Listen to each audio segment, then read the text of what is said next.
누가복음에 소개된 비유 가운데요. 선한 사마리아 이야기는 우리에게 아주 잘 알려진 비유입니다. 어떤 율법 교사가 예수님을 찾아와서 영생에 대해서 물었습니다. 어떻게 해야 영생을 얻을 수 있습니까? 이에 예수님께서 율법에는 무엇이라고 기록되어 있느냐라고 묻자 그가 이렇게 대답합니다. 마음을 다하며 목숨을 다하며 힘을 다하며 뜻을 다하여 주 너의 하나님을 사랑하고 또한 내 이웃을 내 자신과 같이 사랑하라 하였습니다. 이 예수님께서 이렇게 말씀하십니다. 내 대답이 옳다. 너도 그렇게 행하라. 그러면은 내가 살 것이다. 율법 교사가 또 이렇게 묻습니다. 그럼 내 이웃이 누구입니까? 이에 예수님께서 말씀하신 것이 바로 선한 사마리아인의 비유죠. 어떤 사람이 예루살렘에서 여리고로 내려가다가 강도를 만나서 거의 죽게 되었습니다. 그때 그곳을 제사장이 지나가는데 그냥 웬일인지 모른 척하고 지나갑니다. 그 다음으로 레위 사람이 지나가는데 그도 역시 그냥 지나갑니다. 물론 이들에게는 그럴 만한 이유가 있었을 것입니다. 혹시라도 죽은 시체를 만져서 본인이 부정하게 되면은 제사장으로서 레위인으로서 성전에서 드려야 될 제사를 드리는데 걸림돌이 된다든가 나름대로 이유가 있었을 것입니다. 그런데 평소에 유대인들이 그렇게 멸시하던 사마리아 사람이 그곳을 지나가다가 그를 보고 불쌍히 여기고 도와줍니다. 다친 데를 치료해주고 그를 주막으로 데려다가 또 돌봐줍니다. 다음날 떠날 때는 주인에게 데나리온 2를 주면서 그를 잘 돌봐주십시오. 내가 돌아올 때에 비용이 더 들면 제가 갚겠습니다. 라고 하고 떠나갑니다. 주님은 율법교사에게 말씀합니다. 누가 강도 만난 사람의 이웃이냐? 주님은 어떤 사람이 이웃이고 어떤 것이 이웃사랑인지 분명하게 가르쳐 주었습니다. 이웃사랑은 이웃의 아픔과 긍휼을 아픔과 그런 어떤 고통을 바라보면서 긍휼히 여길 뿐만 아니라 그 아픔을 내 아픔으로 여기고 실제로 도와주는 것입니다. 지금 우리는 하나님께서 이스라엘 백성들에게 주신 십계명과 율법에 대해서 이제 몇 시간 말씀을 나누고 있는데 십계명과 모든 율법의 핵심은 뭐라고 했어요? 하나님을 사랑하고 이웃을 내 몸과 같이 사랑하는 것. 자, 그런데 십계명의 이제 시행령에 대해서 지난 시간부터 이제 구체적으로 말씀을 하시는데 이 제시된 판례들을 쭉 살펴보면은 대부분이 이웃에 대한 법들이 나열되고 있습니다. 왜냐하면은 하나님에 대한 사랑은 결국은 우리가 이웃을 얼마나 사랑하느냐에 따라서 그것이 드러나고 증거되기 때문입니다. 오늘 또 말씀을 통해서 우리에게 주시는 하나님의 말씀을 함께 들을 수 있기를 주님의 이름으로 축복합니다. 자, 1절 한번 봅시다.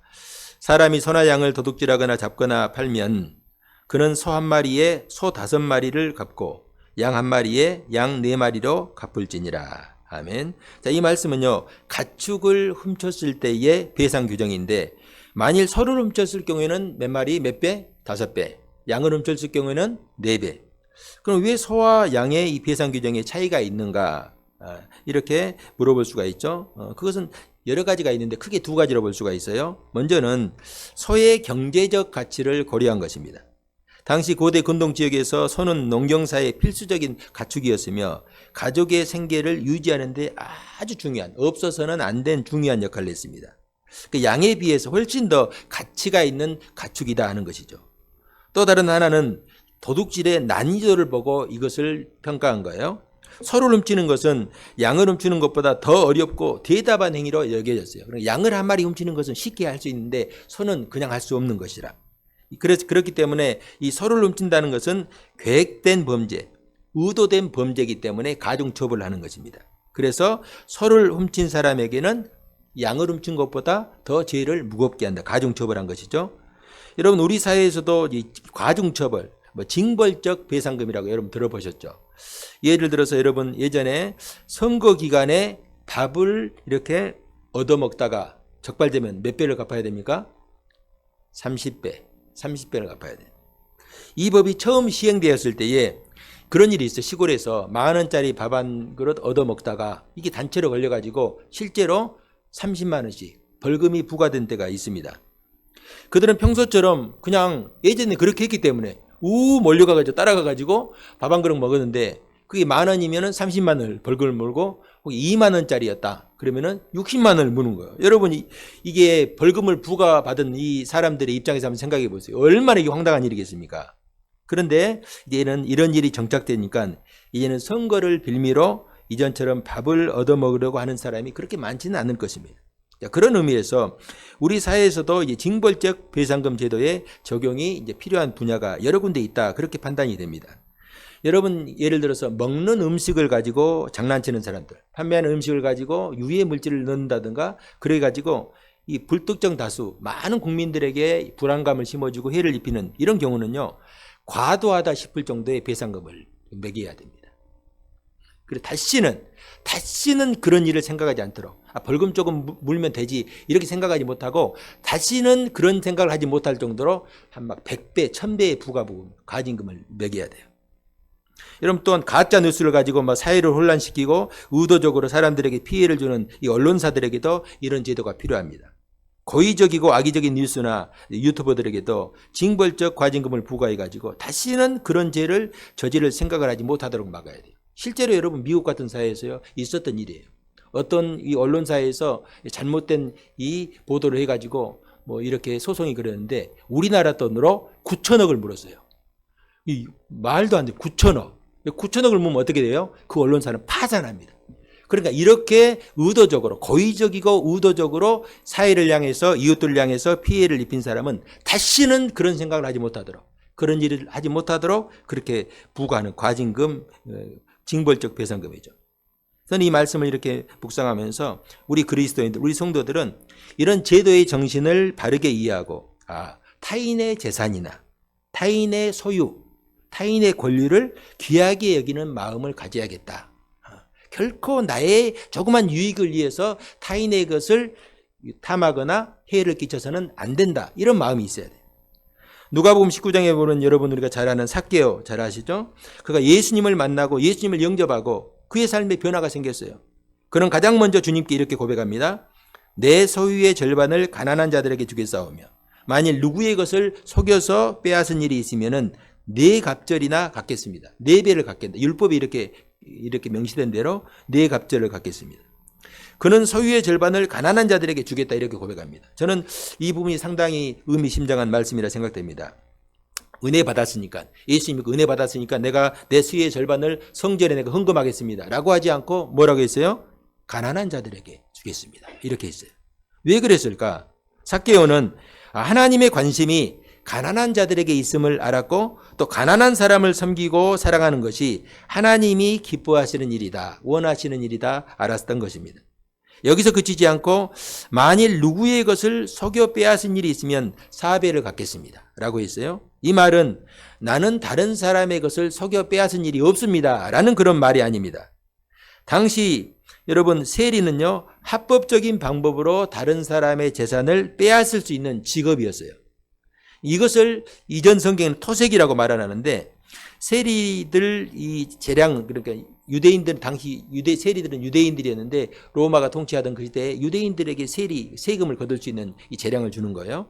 그러니까 세리들 재량으로 세금을 매길 수 있어요. 세금을 매겨서 세금을 걷게 하는데 로마에서는요 일정 분량, 얼마가 되든 일정 분량을 로마 정부에 바치고 나머지는 자신들의 호주머니로, 그러니까 이게 합법적으로. 그러니까 많이 거둘수록 자신들의 몫이 많아지는 것이죠.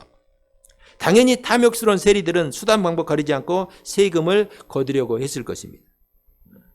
삭개오 역시 이런 부류의 세리들 중에서 예언은 아니었죠. 그런 삭개오가 자신의 그런 행위에 대해서 내가 율법대로 4배를 갚겠습니다 라고 말했어요. 다시 말하면 역으로 생각하면은 삭개오가 지금 가지고 있는 대부분의 재산은 다른 사람들 것을 불이하게 토색해서 이렇게 쌓은 재산 아닙니까? 이게 무슨 말입니까? 내가 가진 것을 다 내가 잃더라도, 내가 가진 재산을 다 잃더라도 내가 주님만은 잃지 않겠습니다 라는 고백이죠. 이것이 바로 주님이 말씀하셨던 천국을 발견한 사람들의 모습입니다. 예수님을 한번 만나면요 내가 절대로 예수님을 놓치지 않겠다, 예수님을 포기하지 않겠다 하는 결단입니다. 예수님은 천국은 마치 밭을 갈다가 발견한 보화와 같다 하는 거예요. 여러분 보화를 발견한 농부, 다른 사람의 밭을 소작하던 농부가 밭을 갈다가 보화를 발견했어요. 어떻게 했어요? 그걸 숨겨두고 가가지고 자신의 모든 재산을 다 팔아서 그 밭을 샀습니다. 이것만 봐도 이 소작농이 부유한 사람은 아니고 가난한 사람이다. 그 작은 밭 하나 살 때 자기의 모든 재산을 팔아야 되는 그런 존재였어요. 왜 그는 자신의 모든 재산을 다 팔아서 밭을 샀습니까? 무엇을 위해서? 밭에 감춰져 있는 보물을 얻기 위해서. 이 농부의 행동이 너무나 당연하고 지혜로운 것이죠. 자, 그런 의미에서 삭개오의 이런 행동 역시 이와 비슷하다 할 수 있습니다. 보이지 않던 이웃이 보이는 것, 이웃의 고통과 눈물, 아픔이 내 마음속에 느껴지는 것, 이것이 우리 안에 있는 주님의 마음입니다. 저는 우리 성도님들의 마음이요, 이런 주님의 마음을 닮아서 이웃의 아픔과 이웃의 눈물을 닦아주고 함께 할 수 있는 그런 삶을 살아갈 수 있기를 주님의 이름으로 축복합니다. 자, 2절 3절 봅시다. 도둑이 들고 들어오는 것을 보고 그를 쳐 죽이면은 피 흘린 죄가 없으나 해 돋은 후에는 피 흘린 죄가 있으리라. 도둑은 반드시 배상할 것이나 배상할 것이 없으면 그 몸을 팔아 그 도둑질한 것을 배상할 것이요. 자, 이 말씀은요, 정당방위에 대한 말씀입니다. 자, 만약에 어두운 밤에 도둑이 들어오는 것을 보고 그를 쳐 죽였어요. 그러면은 이건 정당방위다 하는 것입니다. 그러나 해가 돋은 후 밝은 낮에, 대낮에 상대방을 분별할 수 있을 때에 죽이면은 이것은 살인이다 하는 거예요. 예를 들면은 여러분, 밤에 도둑이 들면 그가 깜깜한 밤, 요즘은 이렇게 밤에도 뭐 불이 환하게 밝으니까 옛날과는 다른데, 예전에 이렇게 전기가 없었을 때 밤에 도둑을 불면은 이게 그가 강도인지 아니면 단순 절도범인지 구별할 수가 없어요. 이럴 경우에 가족이나 본인의 생명이 위협을 받을 가능성이 있죠. 그런데 낮에 도둑이 들었는데 본인간 강도가 아니라 단순 절도범이고 위험하지 않은 그런 대상이에요. 그럴 때는 그런 사람에게 절대로 과잉 대응하지 말아라. 살인자처럼 강도처럼 대하지 말아라 하는 것입니다. 그러면은 우리가 이것을 어떻게 판단합니까? 이 사람이 그냥 살인범일지 강도일지 단순 절도범일지 어떻게 따질 수가 있습니까? 하고 또 물을 수가 있죠. 이건 역시 그럴 때에 이웃을 사랑하는 마음으로 그 대상을 바라보라는 거예요. 자, 그렇다고 도둑질한 것이 용서되지는 않습니다. 자, 여기 보면 율법으로는 그런 사람에게 합당한 죄를 물어요. 뭐 갚을 것이 없으면, 잡혔는데 갚을 것이 없으면은 사배로 갚아야 되는데 갚을 것이 없으면 어떻게 돼요? 몸을 팔아서라도 갚아라 이거예요. 그런데 이 법의 정신은 너무 과도하게 벌을 지어도 안 된다는 거예요. 이건 지난 시간에 말씀드렸던 동해복수법 있죠. 동해복수법, 눈은 눈으로, 이는 이로, 손은 손으로, 발을 발로, 그렇게 하신 말씀과 비슷합니다. 죄에 대해서 합당한 벌을 내리는 것도 중요하지만은 과도하게 벌을 내리는 것을 금하고 있어요.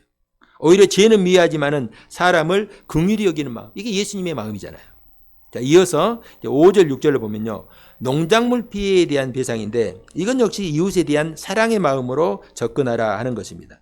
자, 가축이 어쩌다가 남의 밭이나 가수원에 들어가 가지고 작물을 망쳐 놓을 수가 있죠. 이런 일은 뭐 빈번하게 일어날 수가 있어요.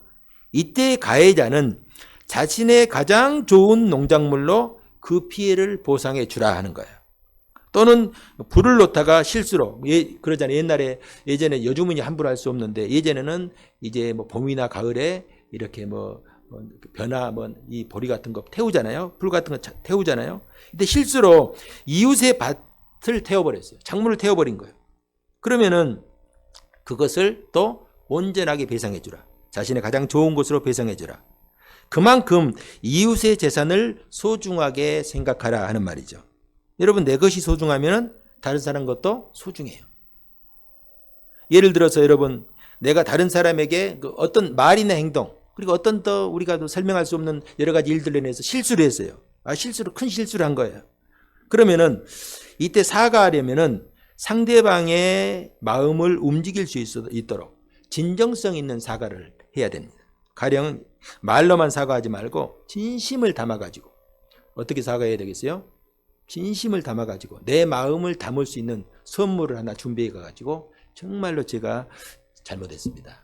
내가 정말 잘못된 말과 행동을 했습니다 하고 선물을 건네주면서 사과를 하면 훨씬 더 내 말에 진정성이 있겠죠. 여러분, 선물도 중요하지만 그 속에 담긴, 선물 속에 담긴 진정성이 그 선물을 통해서 전해질 수 있기 때문입니다. 잠언 21장 14절에 보면요, 은밀한 선물은 노를 쉬게 한다 이렇게 말씀하거든요. 이웃에 대한 이런 행동은요, 이웃을 배려하는 것이고 또 사랑하는 마음이 있었을 때 할 수 있는 것입니다. 여러분, 내가 좋은 것은요, 이웃도 좋은 것이고, 내가 소중한 것은 이웃도 소중해요. 내가 싫으면은 이웃도 싫은 거예요. 이걸 우리가 잊지 말고 항상 이웃의 입장을 배려하고 입장을 바꿔서 생각하는 거. 이게 지혜로운 행동이죠.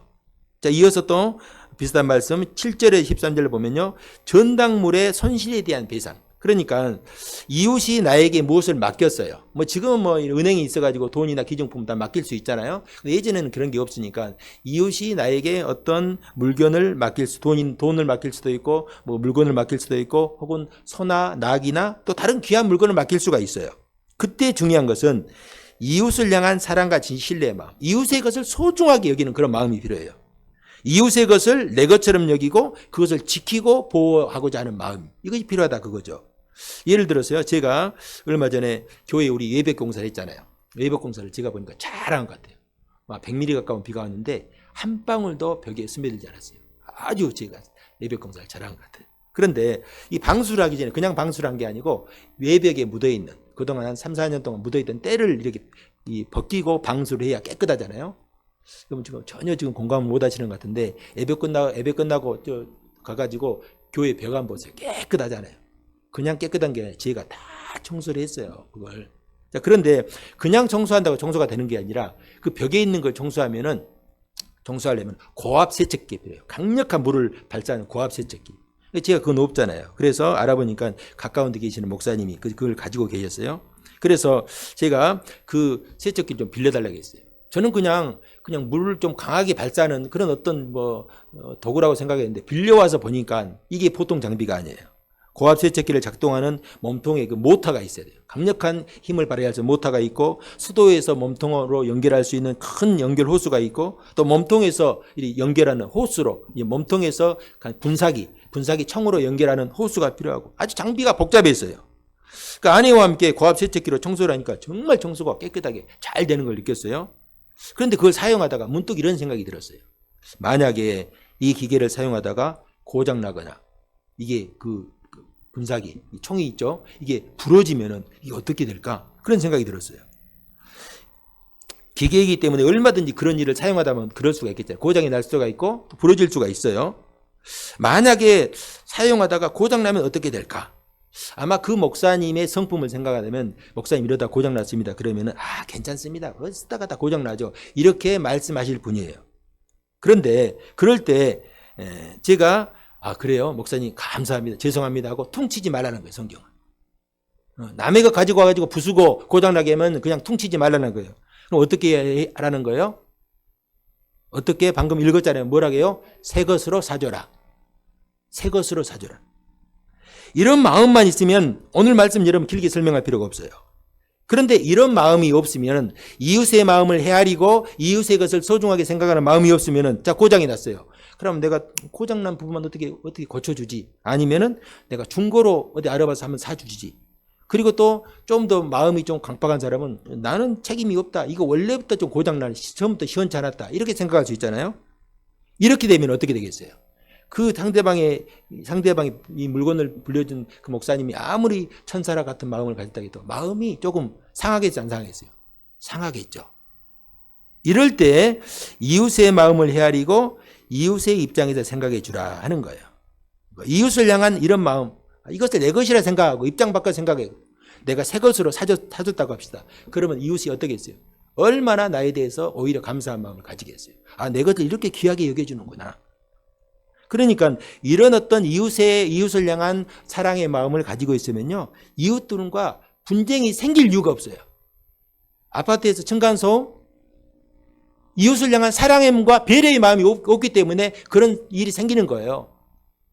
이런 사랑의 마음만 있으면은 생길 이유가 없어요. 여러분 예를 들어서 잠을 자는데 2층에 떠드니까 막 화가 나죠. 옆집에서 막 떠드니까 화가 나죠. 그런데요. 내 사랑하는 손주가가 뛰어놀면요. 더 뛰어놀라고 해요. 아이고 건강하다. 뛰어놀아라. 너희도 크게 더 울어라 하겠잖아요. 왜? 사랑하니까. 사랑이 없으니까 방금 찬송 사랑이 없으니까 세상이 냉랭해지는 거예요. 사랑이 없으니까 미움이 생기는 거예요. 사랑이 없으니까 복수를 하는 거예요. 사회가 막 엉망진창이 되는 것이죠. 또 한 가지 예를 들면요. 자동차를 우리가 요즘 운전하잖아요. 자동차를 운전하다 보면은 언제든지 자동차는요. 사고가 날 수 있어요. 특히 이제 큰 사고 말고 작은 접촉사고가 날 수가 있죠. 주차할 때 접촉사고가 날 수도 있고 또 그리고 좁고 복잡한 도로에서 운전하다 보면 사고가 날 수가 있어요. 이럴 때 크게 두 부류로 사람을 나눌 수가 있습니다.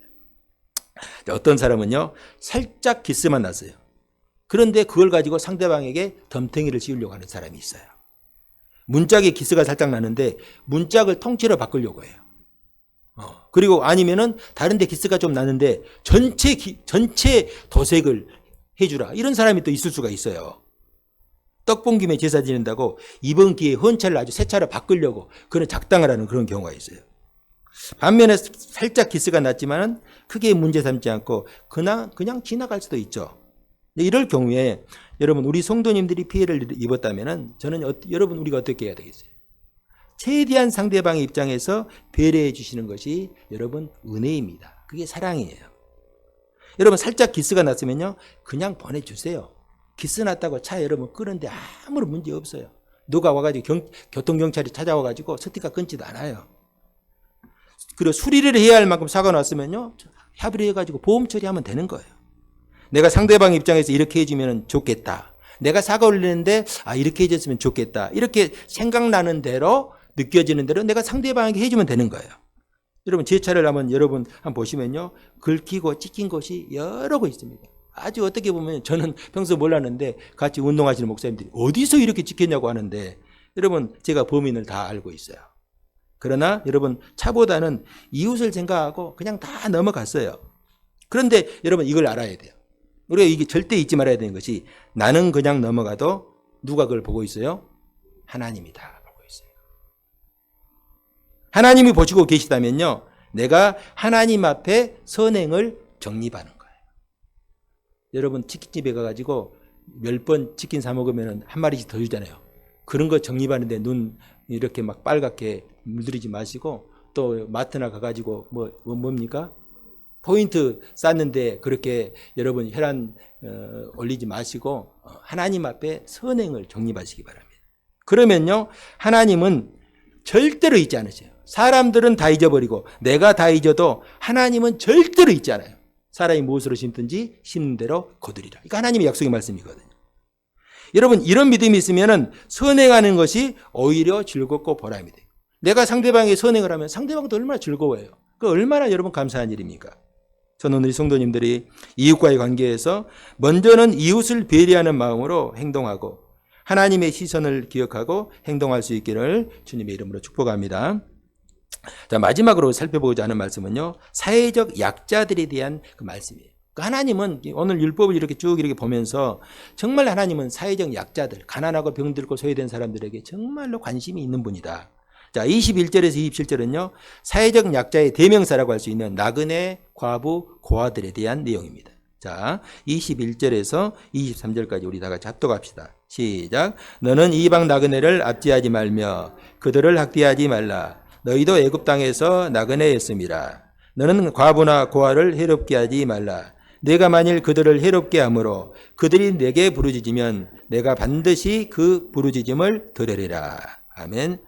당시 사회적으로 최고의 약자는요. 제가 반복해서 말씀드리지만 고아와 과부와 나그네. 이들의 특징이 뭐예요? 누가 도와주지 않으면요. 아무것도 할 거 없어요. 먹고 살 것도 없어요. 그들이 속한 사회에서 보호하고 돌봐주지 않으면 이들의 생명은 결코 보장받을 수가 없습니다. 그래서 하나님은 이들을 향한 관심을 드러내셨고 그들을 향한 사회적인 책무를 강조하십니다. 심지어 예수님은요. 이런 사람들, 사회에서 가난하고 병들고 소외된 이런 사회적 약자들과 자신을 동일시했어요. 내가 곧 그들이다.